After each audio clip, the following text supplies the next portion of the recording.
Good morning everyone. पिछले video में हम लोगों ने वेद के बारे में चर्चा किए थे। जो वैदिक काल में वेद को पढ़ रहे थे, ऋग्वेद, सामवेद, यजुर्वेद, अथर्ववेद। और आज के इस वीडियो में उससे आगे और भी जो साहित्यिक ग्रंथ है उसको देख लेते हैं। फिर हम लोग पूर्व वैदिक काल को पढ़ेंगे, उत्तर वैदिक काल को पढ़ेंगे। तो देखिए, वेद के बाद जो है उसके कुछ अंग होते हैं जिसको कहते हैं वेदांग। वेद के अंग क्या कहलाते हैं? वेदांग कहलाते हैं। वेदांग की संख्या 6 है। वेदांग की संख्या 6 है, जिसमें व्याकरण, ज्योतिष, निरुक्त, शिक्षा, कल्प और ये आपको छंद है।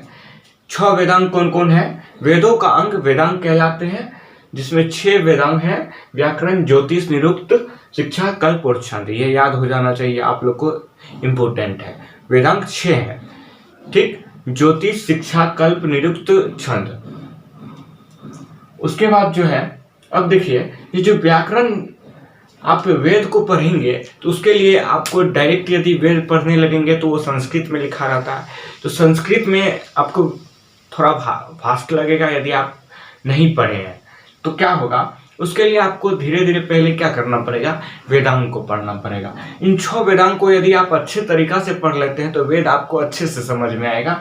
इसलिए जो है इस 6 वेदांग को पढ़ना जरूरी है। जैसे मानिए कोई इंग्लिश सब्जेक्ट पढ़ते हैं या कोई सब्जेक्ट पढ़ते हैं, जैसे इंग्लिश पढ़ते हैं तो उसके लिए आपको व्याकरण का होना जरूरी है, ग्रामर का। नाउन क्या है, प्रीपोजिशन क्या है, कंजक्शन क्या है, ये शब्द आप जानेंगे तब आप सेंटेंस बनाना सीखेंगे, फिर तब आप जो है इंग्लिश पढ़ना सीखेंगे। तो इसलिए वेदांग को पढ़ने के लिए जो है उसका एक पार्ट है। वेद को पढ़ने के लिए वेदांग का जो पार्ट है, 6 पार्टों में एक पार्ट व्याकरण। तो उसके लिए जो है व्याकरण पढ़ना पड़ेगा। यदि आप व्याकरण पढ़ते हैं तो आप वेद को आप पढ़ लेंगे, ये 6 चीज को पढ़ लेंगे। तो देखिए, व्याकरण में सबसे प्रसिद्ध पुस्तक था उस समय पाणिनि का, जो कि अभी प्रसिद्ध पुस्तक है, जिसका नाम है अष्टाध्याय। क्या नाम है? अष्टाध्याय। ये व्याकरण की सबसे प्रसिद्ध पुस्तक है। इसके लेखक है पाणिनि। कई बार एग्जाम में पूछा भी जाता है अष्टाध्याय का लेखक कौन है, तो ये पाणिनि। फिर है दूसरा वेदांग जो है, ये है ज्योतिष।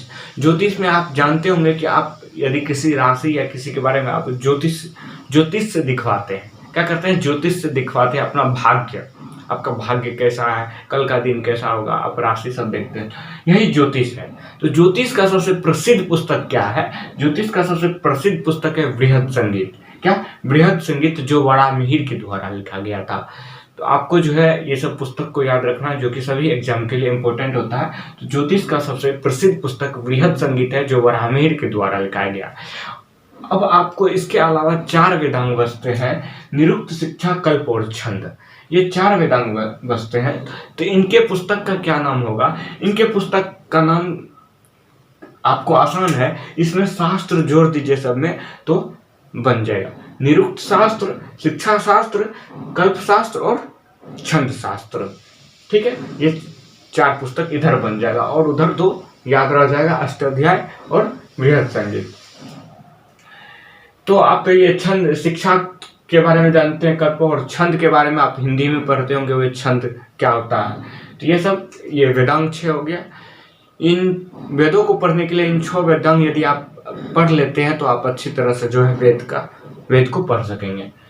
फिर वेदांग के बाद आता है पुराण। पुराण की संख्या 18 है। जिसमें जो इम्पोर्टेंट है वो हम बता देते हैं आपको। 3 इम्पोर्टेंट है, विष्णु पुराण, मत्स्य पुराण और वायु पुराण। विष्णु पुराण में देखिए, विष्णु पुराण जो है ग्रंथ, इसमें किसकी चर्चा है? इसमें मौर्य काल की जानकारी। मौर्य काल किधर था? उत्तर भारत में था। और कहां से स्टार्ट हुआ था? ये आपको मगध से स्टार्ट होता है। ठीक है, तो ये विष्णु पुराण में जो है मौर्य काल की जानकारी मिलती है। फिर नेक्स्ट है मत्स्य पुराण। मत्स्य पुराण ये देखिए, यहाँ जो है सातवाहन वंश की जानकारी मिलती है। सातवाहन वंश किधर था? आपको आंध्र प्रदेश और महाराष्ट्र के क्षेत्र में जो है सातवाहन वंश था। और फिर है नेक्स्ट वायु पुराण। वायु पुराण जो है, इसमें गुप्त वंश की जानकारी है। और यह जो है, और इसमें समुद्रगुप्त की चर्चा है। और कहा भी जाता है समुद्रगुप्त भारत में जो आए थे, इनके जो है लगभग 7 समुद्र के पानी जो है ये पिए हुए थे। लगभग भारत, हिंद महासागर, तो 3 समुद्र पड़ता है यहाँ। तो इन तीनों समुद्रों का जो है इनके घोड़ा पानी पिए हुए थे। तो वायु पुराण में गुप्त वंश और समुद्रगुप्त की चर्चा। तो यहाँ से आपको पूछेगा विष्णु पुराण में किस वंश की जानकारी या किसकी चर्चा है, तो सबसे अधिक मौर्य काल के बारे में जानकारी है। और मत्स्य पुराण में जो है सातवाहन वंश की जानकारी, और वायु पुराण में जो है वो गुप्त वंश की जानकारी है। अब देखिए, अब इसलिए बताया जाए कि इतिहास इसके आधार पर लिखा गया था, क्योंकि इन कालखंड, इन वंश के बारे में इसमें चर्चा किया गया है, इसलिए साहित्यिक ग्रंथ जो है इंपॉर्टेंट बनता है इतिहास लिखने के लिए। फिर आपको उसके बाद जो है साहित्यिक ग्रंथ है ये उपनिषद। उपनिषद का क्या अर्थ होता है आपको बताए थे, गुरु के समीप बैठकर ज्ञान प्राप्त करना। गुरु के समीप बैठकर यदि आप ज्ञान प्राप्त करते हैं तो वो उपनिषद कहलाता है। जैसे कि आप हमसे जो पढ़ रहे हैं, आपको जो हम बता रहे हैं तो ये यूट्यूब के माध्यम से बता रहे हैं। फिर यदि आप मेरे सामने बैठ करके यदि आप शिक्षा ग्रहण करते तो इसका अर्थ हुआ आप उपनिषद पढ़ते हैं। लेकिन यदि आप दूर बैठे हैं तो ये उपनिषद नहीं हुआ। तो उपनिषद की संख्या 108 है। तो 108 तो हमको जानकारी नहीं लेना है, जो इम्पोर्टेंट है, जो परीक्षा के लिए जो इम्पोर्टेंट है वो यहाँ बता रहे हैं आपको।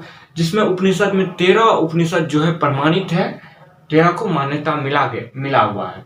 जिसमें देखिए सबसे पहला उपनिषद जो लिखा गया था, ये उपनिषद जो है ये कब, इस पुस्तक का, इस ग्रंथ का क्या नाम है, बृहद नारायण। सबसे पहला और पुराना उपनिषद पूछे तो बृहद नारायण।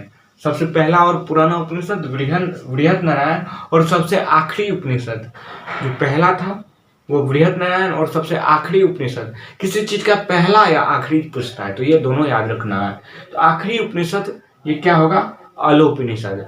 अलोपनिषद जो है यह जो है अकबर के शासन काल के समय लिखा गया था। मुगल वंश जानते होंगे, मुगल वंश में अकबर के शासन काल में अलोपनिषद लिखा गया था। फिर आता है मुंडकोपनिषद। ये Mundakopanishad, this is very important. Mundakopanishad जो है सत्यमेव जयते वाक्य जो लिया गया है, ठीक है, ये सत्य की ही विजय होती है, सत्य की ही जय होती है, सत्यमेव जयते वाक्य जो है यह मुंडकोपनिषद से ही लिया गया है। कहां से, मुंडकोपनिषद से लिया गया है। और यह वाक्य और ये कहाँ लिखा हुआ है, आप अशोक स्तंभ के नीचे देखिएगा, सारनाथ में अशोक स्तंभ, उसके नीचे जो यह वाक्य लिखा गया है, सत्यमेव जयते। फिर नेक्स्ट आता है कठोपनिषद। कठोपनिषद के बारे में चर्चा है। इसमें आप यम नचिकेता कहानी पढ़े होंगे आप पहले क्लास में, तो यम चौथा या 5वां क्लास में या 6ठा क्लास में आपको यम नचिकेता का कहानी मिलेगा। तो यह जो है कठोपनिषद में है, और ओम शब्द की चर्चा जो है यह भी कठोपनिषद में है। उसके बाद लास्ट आता है जलोपनिषद। जलोपनिषद में जो है ब्रह्मा विष्णु, एक छूट गया यहाँ, महेश की चर्चा है। ब्रह्मा विष्णु महेश की चर्चा है, मतलब कि त्रिमूर्ति की चर्चा है। ब्रह्मा विष्णु महेश की जो है मूर्ति देखेंगे, त्रिमूर्ति। तो त्रिमूर्ति की चर्चा क्या है, जलोपनिषद में। तो ये 3-4 जो है ये उपनिषद आपको इंपॉर्टेंट है, जो कि आपको एग्जाम में पूछता है, तो याद रखिएगा। सबसे पहला और पुराना उपनिषद बृहद नारायण, और आखिरी उपनिषद अलोपनिषद जो अकबर के शासनकाल में लिखा गया था। उसके बाद जो सबसे प्रसिद्ध उपनिषद है मुंडकोपनिषद, ये यहाँ से जो है सत्यमेव जयते वाक्य लिया गया है। और कठोपनिषद जो है यम नचिकेता की कहानी है, और ओम शब्द की चर्चा है। जलोपनिषद में त्रिमूर्ति की चर्चा है, ब्रह्मा विष्णु महेश की चर्चा है। तो ये सब आपको याद रख लेना है, ठीक है। आगे बढ़ते हैं। आगे है आपको स्मृति साहित्य। इसकी संख्या जो है 36 है टोटल। स्मृति साहित्य में 36 संख्या है। यह देखिए, यह जो है इसमें किसी व्यक्ति के विचारधारा को लिखा जाता था। स्मृति साहित्य में किसको लिखा जाता था, किसी एक व्यक्ति के विचारधारा को। इसमें सबसे पहला जो इम्पोर्टेंट है याज्ञवल्क्य। याज्ञवल्क्य एक ऋषि थे जो अपना विचारधारा लिखे थे। इनका कहना था कि यदि आपका जो मन करे वो कीजिए, चाहे कुछ भी हो जाए, जो मन करे वो कीजिए। आपका मन है समोसा खाना है, आपके पास पैसा नहीं है तो शर्ट बेच दीजिए लेकिन खाइए। एग्जाम्पल दे रहे हैं, शर्ट बेच दीजिए लेकिन खाइए। यदि आपका मन घी पीने का है तो आप कुछ भी करके, चाहे जैसे भी हो, आप घी पीजिए। यदि आपका मन घूमने का है, नहीं है पैसा, जैसे भी हो लेकिन घूमिए। तो ये मन पे आधारित था। तो इसमें जो है किसी व्यक्ति के विचार को लिखा गया था। फिर है मनुस्मृति। मनुस्मृति बहुत ही चर्चा में रहा है। तो कन्हैया कुमार एक पॉलिटिशियन है जो कि जेएनयू के छात्र नेता रहे थे, अभी CPI CPM में है। तो ये जो है मनुस्मृति के बारे में बहुत विरोध भी किए कि हमारा संविधान जो है यह मनुस्मृति से चल रहा है, सॉरी हमारा जो है देश अब मनुस्मृति पे उतर गया, ये संविधान से नहीं चल रहा है। तो ये सब बहुत चर्चा किए थे। तो मनुस्मृति क्या है? देखिए मनुस्मृति जो है एक ये इस साहित्य में जो है लगभग पॉलिटिक्स, राजवंश कैसे चलता है, राज्य सब, इस सब के बारे में चर्चा है। तो मनुस्मृति में देखिए क्या क्या इम्पोर्टेंट है, जो यहाँ देखते हैं कुछ कुछ पॉइंट है जो कि ज़्यादा चर्चा में है। देखिए महिला और दलित, मनुस्मृति में क्या है, इसमें महिला और दलित को जो है निम्न बताया गया, जो कि बहुत खतरनाक चीज़ है। तो महिलाएं और दलित को जो है निम्न बताया गया है, उसको जो है मतलब कहीं का नहीं रखता है, ये निम्न है, उसका कोई इज्जत नहीं है, महिलाएं और दलित का, ये मनुस्मृति में चर्चा किया गया है। फिर है इस मनुस्मृति में शादी की चर्चा किया गया है। इसमें शादी के लिए जो है लड़का का उम्र 25 साल और लड़की का उम्र 12 साल। आप खुद सोचिए, मनुस्मृति है लेकिन बहुत ही अच्छा पुस्तक है। कुछ कुछ बुराइयां हैं इसमें जो ये सब था, जैसे कि लड़का का उम्र 25 साल होना चाहिए और लड़की का उम्र 12 साल। अब सोचिए इसका दुगुना से एक जगह लड़की का उम्र, अब 12 साल का उम्र में कितना छोटी साला गोद में कभी कभी खिलाते हैं। तो इस लड़का क्या करेगा, जिस लड़की को गोद में थोड़ा लेकर के उस उम्र में, तभी तो गोद में नहीं फिर भी प्यार से ले लेते हैं, तो इस लड़की का शादी एक 25 साल के साथ लड़का से कर दिया जाता है, जो पूरे परिपक्व हो जाता है उसके साथ कर दिया जाता है। अब वो मासूम बच्ची तभी बाल्यावस्था पार करके युवावस्था में आती है। तो अब सोचिए ये बहुत गलत था। और यहाँ जो है मनुस्मृति में 8 विवाह की चर्चा किया गया है, 8 प्रकार के विवाह की चर्चा किया गया है। अभी विवाह कितने प्रकार के होते हैं आप लोग बताइएगा? लव मैरिज, अरेंज मैरिज, कौन कौन मैरिज होता है पता नहीं। लव मैरिज कैसे होता है, एक दूसरे से प्यार किया, लव हुआ, शादी हो गया। फिर अरेंज मैरिज क्या होता है, ये मतलब लड़का लड़की के पापा जो है मिलते हैं, फिर बात होता है, फिर ये अरेंज मैरिज हो गया। एगो भागल मैरिज होता है जिसमें लड़का लड़की को भगा लेता है, लेकिन कभी कभी ऐसा भी सुनने को मिला लड़की ससुराल लड़का को लेके भगा दिया, लड़का को लेके भाग गया, ये सब मैरिज होता है। यहाँ जो है 8 प्रकार के विवाह की चर्चा है और 16 संस्कार की चर्चा है। 16 संस्कार आप पढ़े होंगे, हमारा भारतीय संस्कृति में 16 संस्कार है और धीरे धीरे ये संस्कार खत्म भी हो रहा है। जैसा कि आप लड़का पैदा लिया, अब गर्भ में है तो वो भी एक प्रकार का संस्कार हुआ, फिर जो है वो जन्म लेगा, वो भी एक प्रकार का संस्कार, फिर जनेऊ धारण करेगा, वो संस्कार हुआ, फिर जो है वो ब्रह्मचर्य पढ़ने जाएगा, वो भी एक संस्कार हुआ, फिर जो है वो शादी करेगा तो वो भी एक संस्कार हुआ। मतलब मरते तक जो है उस उम्र में एक आदमी के जीवन काल में ये 16 संस्कार से होकर के गुजरना पड़ता है। फिर उसको जो दाह संस्कार करेगा वो भी एक संस्कार है, उसको जलाएगा वो भी एक संस्कार है। तो भारतीय संस्कृति इतने संस्कारों से होकर के गुजरती है, एक व्यक्ति 16 संस्कार से होकर के गुजरना पड़ता है। हालांकि अभी बहुत संस्कार नहीं है, तो लगभग 10 से 12 संस्कार फिर भी जो है यूज हो जाता है। तो ये ऐसी संस्कृति है भारतीय संस्कृति, जो कि 16 संस्कार यहाँ संस्कार है। और देखिएगा तो कैसो चल रहा है, फिर भी आप देखते हैं कुछ जो है यहाँ वेस्टर्न कल्चर आ रहा है भारतीय संस्कृति में भी। तो भारत एक ऐसा देश है जहाँ 16 संस्कार है। फिर ऋण, 3 ऋण की चर्चा है। कैसा ऋण? 3 ऋण। कैसा ऋण? तो उसमें है देव ऋण, पितृ ऋण और जो है ये देव ऋण, पितृ ऋण और ऋषि ऋण। ऋषि ऋण यदि आप जो है वहाँ शिक्षा ग्रहण करते हैं तो उसके बदले उसका गुरु का जो है दान दक्षिणा जो भी हो उसका ऋण आपके ऊपर रहता है। देव ऋण, पूजा पाठ करके देव ऋण चुकाया जा सकता है। फिर जो है आपके पास जो है ये पितृ ऋण, पितृ ऋण, ये जो है यहाँ मातृ ऋण नहीं है। देखिए माता सबसे अधिक योगदान माता का रहता है, लेकिन हालांकि पिता माता दोनों का सूझबूझ से ही सब कुछ होता है। तो फिर यहाँ लेकिन जो है इस मनुस्मृति में माता को उतना पहले, यहाँ महिलाओं को जो है उतना निम्न बताया गया। तो यहाँ पितृ ऋण की चर्चा है, मतलब पिता का जो है ऋण, आपको जन्म दिया, आपको पाला पोसा। तो इसका अर्थ है कि आप भी बुरे समय में, पिता यदि बूढ़े हो जाते हैं तो उसका साथ दीजिए, उसका भी उसी प्रकार जो है आप सेवन कीजिए, ठीक है, उसका सेवा कीजिए। तो ये पितृऋण हो गया। उसके बाद है 4 पुरुषार्थ की चर्चा है। ये पुरुषार्थ क्या होता है? क्या महिलाएं में पुरुषार्थ होते हैं या पुरुषों में पुरुषार्थ होता है? दोनों में पुरुषार्थ होता है। पुरुषार्थ का अर्थ क्या हो गया? आप योग्य हैं या नहीं। पुरुषार्थ का हुआ आप योग्य है नहीं। अब किसी चीज में महिलाएं भी योग्य हो सकती है, नहीं भी हो सकती है।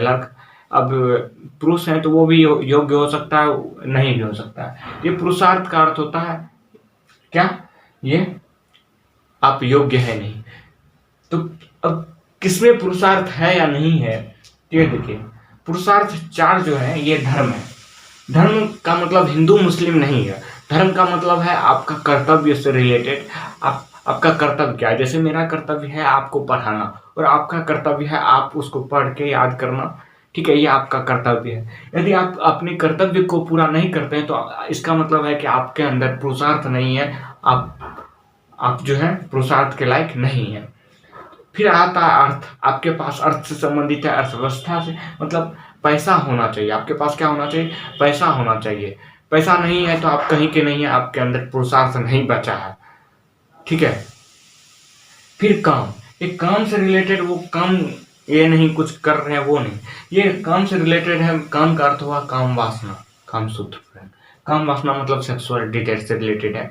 यदि आप सेक्सुअल डिटेल में सक्षम है तो आप ये पुरुषार्थ है, आपको पुरुषार्थ कहा जाएगा। यदि आप नहीं है, यदि कोई नपुंसक है, नपुंसक, ठीक है, इसमें थोड़ा मिस हो, नपुंसक नपुंसक नपुंसक है तो उसको क्या कहेगा? क्या वो पुरुषार्थ नहीं है? क्या कहा? उसके अंदर पुरुषार्थ नहीं है। तो ये जो भी होता है उसके अंदर माना जाता है कि इसके अंदर पुरुषार्थ नहीं है। तो सेक्सुअल में भी जो है वो सक्षम होना चाहिए। फिर आता है मोक्ष की बात। अंत में मोक्ष मतलब वो जो है सन्यासी रूप ले ले, उसके बाद जो है पूजा पाठ करे, वन में जा करके आराम से मोक्ष की प्राप्ति करे।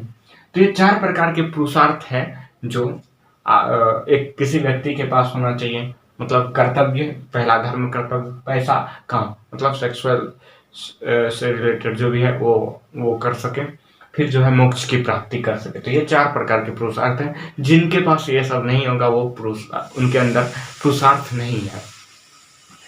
फिर इस मनुस्मृति में 4 प्रकार की जीवन की चर्चा की गई है।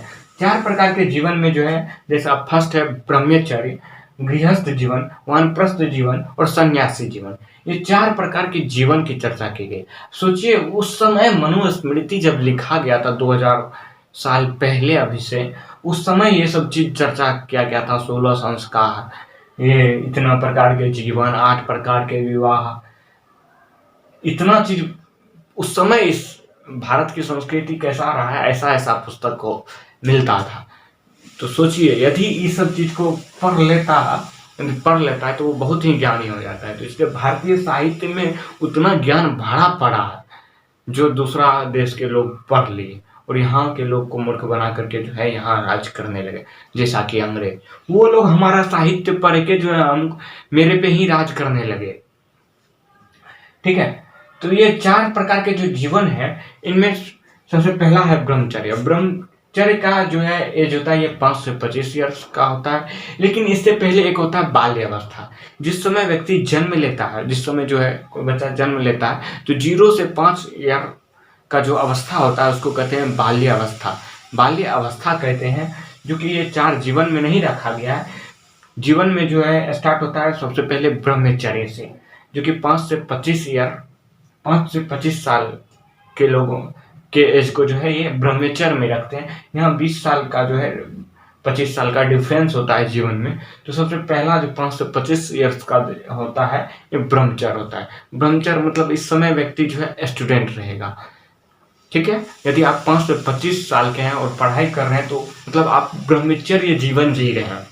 ठीक है, ब्रह्मचर्य जीवन जी रहे हैं। उस समय कोई जो है लाल पीला के पीछे नहीं पड़ना है। उस समय सिर्फ पढ़ाई से मतलब होना चाहिए। लेकिन आजकल क्या होता है, ये ब्रह्मचर्य जीवन में सब लाल पीला के चक्कर में पड़ जाता है। तो इस समय पढ़ाई का एज होता है, ब्रह्मचर्य जीवन होता है। लेकिन ये ब्रह्मचर्य जीवन में लाल पीला के चक्कर में आजकल पड़ जाता है। लाल पीला मतलब समझ ही गए होंगे, पीछे पड़ना। किसके पीछे? फिर आता है सेकेंड गृहस्थ जीवन, जो कि 25 से 50 साल का होता है। इस गृहस्थ जीवन में क्या करना होता था स्टूडेंट को? वैवाहिक जीवन अपनाना पड़ता था, मतलब विवाह करके बाल बच्चा पैदा करना, फिर उस परिवार का जो है देखभाल करना, ये गृहस्थ जीवन में होता था। ठीक है, जो 25 से 50 साल का होता था ये। फिर नेक्स्ट आता है थर्ड वानप्रस्थ जीवन। ये वानप्रस्थ जीवन में क्या होता था? आपको जो है परिवार के साथ देखभाल करने के साथ साथ जो है अब फिर आप समाज का कल्याण करने का काम करेंगे, समाज का भी देख रेख करेंगे उसके साथ। जैसे कि मानिए गांव में पंचायत होता है, कोई चीज का लड़ाई हुआ तो उसको देखभाल करेंगे, उसका फैसला करेंगे, तो ये समाज का देख रेख करेंगे। कोई सास को मारा, कोई बहू को मारा, कोई बहू पति पत्नी में लड़ाई हो गया, उसका जो है लड़ाई ना हो, उसका फैसला करेंगे। तो ये समाज का भी देखरेख करेंगे परिवार कल्याण के साथ साथ, वो वानप्रस्थ जीवन होता था। फिर नेक्स्ट है सन्यासी जीवन। अब सन्यासी जीवन में जहाँ मोक्ष की प्राप्ति, आप जंगल जाएं, अब आपको कुछ भी मतलब नहीं है, आप भगवान के ध्यान में लीन हो जाए, फिर मोक्ष की प्राप्ति होगा, ये सन्यासी जीवन होता था। तो ये सब चीज जो है मनुस्मृति में चर्चा था। फिर इसके बाद हम लोग महाभारत महाकाव्य है, जो कि महाकाव्य को पढ़ लेते हैं। लेकिन एक बार यहाँ से हम लोग फिर से देख लेते हैं कि क्या क्या पढ़े। सबसे पहले वेदांग पढ़े। वेदों का अंग को कहते हैं वेदांग, जिसकी संख्या 6 है। व्याकरण, ज्योतिष, निरुक्त, शिक्षा, कल्प, छंद। ठीक है, जिसमें व्याकरण में सबसे प्रसिद्ध पुस्तक अष्टाध्यायी जो पाणिनि के द्वारा लिखा गया। फिर ज्योतिष में है बृहद संगीत, जो कि वराहमिहिर के द्वारा लिखा गया। ये सब पुस्तक में शास्त्र लगा देने से जो है निरुक्त शास्त्र, कल्प शास्त्र और छंद शास्त्र बन जाता है। फिर पुराण की संख्या जो है ये 18 है। पुराण की संख्या 18 है, जिसमें 3 इंपॉर्टेंट है, विष्णु पुराण, मत्स्य पुराण और वायु पुराण। विष्णु पुराण में जो है मौर्य काल की जानकारी है। मौर्य काल किधर होता है? उत्तर भारत में, मगध से स्टार्ट होता है। मत्स्य पुराण ये इसमें वंश की चर्चा है, यह जो आंध्र प्रदेश और महाराष्ट्र के क्षेत्रों में होता है। ये वायु पुराण जिसमें गुप्त वंश की चर्चा है और समुद्रगुप्त की चर्चा है, ये याद हो जाएगा। फिर उपनिषद की संख्या 108 है, जिसमें मान्यता प्राप्त कितना है? 13 उपनिषद है। जिसमें सबसे देखिए पहला उपनिषद जो होता है यह बृहद नारायण होता है। बृहद नारायण होता है जो कि सबसे पुराना उपनिषद है। और आखिरी उपनिषद जो होता है यह अलुपनिषद है, जो कवर के समय लिखा गया था। फिर है मुंडक उपनिषद, जो वाक सत्यमेव जयते वाक लिया गया, यहीं से लिया गया है। फिर है कठोपनिषद, नचिकेता और यम की जो है इसमें स्टोरी है। फिर जो ओम शब्द की चर्चा है ये आपको कठोपनिषद में है। फिर जलोपनिषद है, जलोपनिषद में जो है ब्रह्मा विष्णु महेश की चर्चा है, त्रिमूर्ति की चर्चा है। इतना क्लियर याद हो जाएगा। फिर यहाँ आइए, स्मृति साहित्य की संख्या 36 है। इसमें जो है किसी व्यक्ति के मन के विचारों को लिखा जाता है, एक व्यक्ति के, जिसमें याज्ञवल्क्य ऋषि के मन के विचारों को लिखा गया। फिर मनुस्मृति के बारे में बताया कि इसमें जो है लड़का का उम्र 25 साल होना चाहिए, लड़की का उम्र जो है 12 साल होना चाहिए शादी के लिए। महिला और दलित को जो है निम्न बताया गया है। विवाह 8 प्रकार के होते हैं, 16 संस्कार होते हैं। दिन की संख्या 3 है। पुरुषार्थ 4 होते हैं, धर्म अर्थ काम मोक्ष। जीवन 4 होते हैं, ब्रह्मचर्य, गृहस्थ जीवन, वानप्रस्थ जीवन और उसके बाद सन्यासी जीवन। ये क्लियर। अब हम लोग महाकाव्य को पढ़ लेते हैं। अब नेक्स्ट है महाकाव्य। महाकाव्य देखिए किसको कहते हैं? जिस पुस्तक में, जिस साहित्यिक ग्रंथ में जो है सबसे अधिक श्लोक हो, उसको जो है महाकाव्य में रखा गया है। महाकाव्य मतलब सबसे बड़ी रचना का जो पुस्तक होता था वो महाकाव्य कहलाता था। जिसमें 2 मुख्य है, जैसा कि रामायण महाभारत, ये 2 मुख्य है। जिसमें देखिए श्लोक की संख्या भी अधिक है और महाभारत में भी जो है श्लोक की संख्या अधिक है बाकी पुस्तकों के अलावा, इसलिए जो है इसको महाभारत में महाकाव्य में रखा गया। तो सबसे पहला है रामायण। रामायण के बारे में देखते हैं। इसके रचनाकार जो थे महर्षि वाल्मीकि थे। कौन थे? महर्षि वाल्मीकि थे। और इसमें जो है लगभग 12,000 श्लोक जो है प्रारंभ में था, लेकिन बाद में आकर के इसमें श्लोकों की संख्या बढ़ करके उससे दोगुना हो जाता है, 24,000 श्लोक हो जाता है। इसमें जो है कांड की संख्या 7 है। कांड का अर्थ क्या है? मतलब खंड। कांड का अर्थ खंड। खंड मतलब लेसन। जैसे आप कोई पुस्तक पढ़ते हैं तो उसमें लेसन रहता है, तो इसमें कांड की संख्या 7 है, मतलब 7 लेसन है। ठीक है, कांड। रामायण में लेसन को क्या कहा जाता है? कांड कहा जाता है। अब देखिए सबसे बड़ा कांड इसमें जो है युद्ध कांड है। सबसे बड़ा कांड युद्ध कांड है, जो कि काफी उसका विस्तृत ढंग से चर्चा है युद्ध कांड का। और सबसे महत्वपूर्ण कांड जो है ये सुंदर कांड है। सुंदर कांड में क्या होता था, ये जो है पूजा पाठ से रिलेटेड, आज भी जो है आप घर में पूजा पाठ कराते हैं तो होता है कि सुंदर कांड करवाते हैं, पूजा पाठ कराते हैं सुंदर कांड करवाते हैं। ठीक है, तो ये महाभारत सॉरी रामायण के बारे में हो गया। अच्छा आप बताइए, क्या रामायण जो है यह एक धार्मिक पुस्तक है? इसको धार्मिक पुस्तक, हिंदू धर्म के धार्मिक पुस्तक में रखा गया है। क्या महाभारत जो है धार्मिक पुस्तक है? अब खुद सोचिए। हमको तो नहीं लगता है कि इसको जो है धार्मिक पुस्तक में रखना चाहिए, बिकॉज वजह क्या है, हमको लगता क्या है, देखिए जैसे वेद है वो धार्मिक पुस्तक है, क्योंकि देखिए जो चीज हमको कुछ ज्ञान देता है, जैसे वेद में कुछ ज्ञान था, ऐसा नहीं करना चाहिए हमको, ऐसा करना चाहिए, वैसा नहीं करना चाहिए, ऐसा करना चाहिए। अब रामायण को देखेंगे तो रामायण एक स्टोरी टाइप है, मतलब इसमें राम के लीला को बताया गया है। रामलीला आप जानते होंगे, इसमें जो है राम के लीला को बताया गया है, कैसे राम शादी करते हैं सीता से, फिर जो है वनवास जाते हैं, फिर वहाँ जो है रावण जो है सीता को जो है वहां से ले जाते हैं, फिर युद्ध होता है। तो एक तरह से राम की लीला को बताया गया। यहाँ कोई उपदेश नहीं देता है, मतलब यहाँ इस कहानी से हम शिक्षा जरूर मिलता है, लेकिन यहाँ कुछ जो है मानो को ये करना चाहिए वो करना चाहिए, ये सब डायरेक्ट नहीं देता। तो एक प्रकार से क्या है कि इसको धार्मिक पुस्तक में रखना चाहिए या नहीं रखना चाहिए, आप खुद कमेंट सेक्शन में बताइएगा। लेकिन यह जो है रामलीला पे आधारित है रामायण। ठीक है, इसमें क्या हो गया, इसके लेखक वाल्मीकि, श्लोक की संख्या टोटल 24,000, प्रारंभ में था 12,000 श्लोक, कांड की संख्या 7 है, 7 है, लेसन की संख्या 7 है। सबसे बड़ा कांड युद्ध कांड और सबसे महत्वपूर्ण कांड है ये सुंदर कांड है। फिर अब हम लोग नेक्स्ट चलते हैं महाभारत। महाभारत के जो रचनाकार थे ये वेद व्यास जी थे। कौन? वेद व्यास जी। यहाँ लेसन को जो है कांड कहा गया और महाभारत में लेसन को पर्व कहा जाता है। महाभारत में लेसन को पर्व कहा जाता है और इसमें रामायण में कांड कहा जाता है, खंड कहा जाता है। तो देखिए यहाँ कितने पर्व हुए थे महाभारत में, टोटल पर्व की संख्या था 18, मतलब लेसन की संख्या 18 था। 18 दिन युद्ध चलता है और हर दिन जो है एक एक लेसन लिखा जाता है। कितना दिन? 18 दिन युद्ध चलता है और हर दिन जो है एक एक लेसन लिखा जाता है। प्रारंभ में इसके श्लोक की संख्या बोले तो इसमें 8800 श्लोक था, 8800 श्लोक था। बाद में जो जाकर के ये 1,11,000 श्लोक हो जाता है। शायद हमको थोड़ा कंफ्यूजन है 8800 या 18,000, तो इसमें थोड़ा जो भी ये होगा वो आप करेक्शन कर लीजिएगा। प्रारंभ में जो 8800 श्लोक था उस 8800 श्लोक को जय संहिता कहा गया है। क्या है कहा गया है? जय संहिता। इसलिए जय संहिता जो एक अलग पुस्तक आप देखते हैं वो महाभारत का ही पुस्तक है, वो महाभारत की ही ग्रंथ है। फिर आप जो भगवत गीता देखेंगे वो भी महाभारत का ग्रंथ है। तो ये जो प्रारंभ में जो 8800 श्लोक थे इसको जय संहिता कहा गया है। और टोटल अभी जो है श्लोक की संख्या कितना है? 1,11,000। और सबसे महत्वपूर्ण पर्व मतलब लेसन, सबसे महत्वपूर्ण लेसन कौन था? भीष्म पर्व।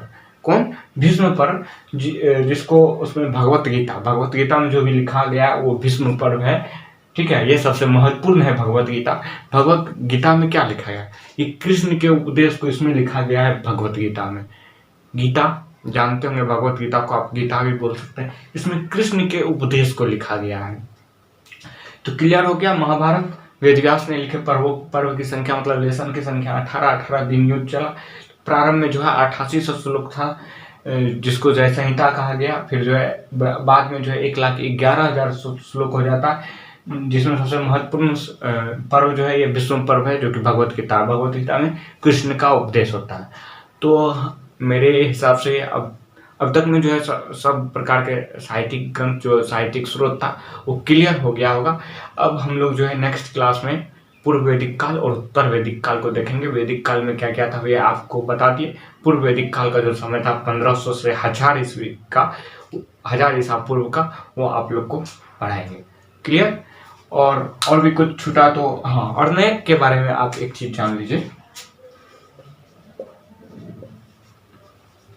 अर्णयक वैसा पुस्तक होता था जो जंगलों में जाकर के लिखा जाता था। अर्णयक जो जंगलों में जाकर के लिखा जाता था उसको अर्णयक कहते थे।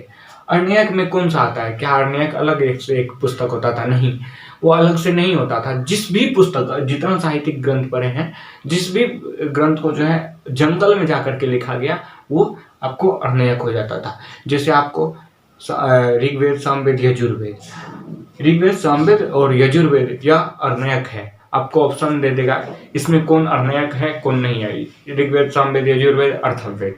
तो देखिए ऋग्वेद, सामवेद, यजुर्वेद जो है उस समय जंगल ही था, तो उस समय जंगल में लिखा गया था, इसलिए उसको अरण्यक में रखते हैं।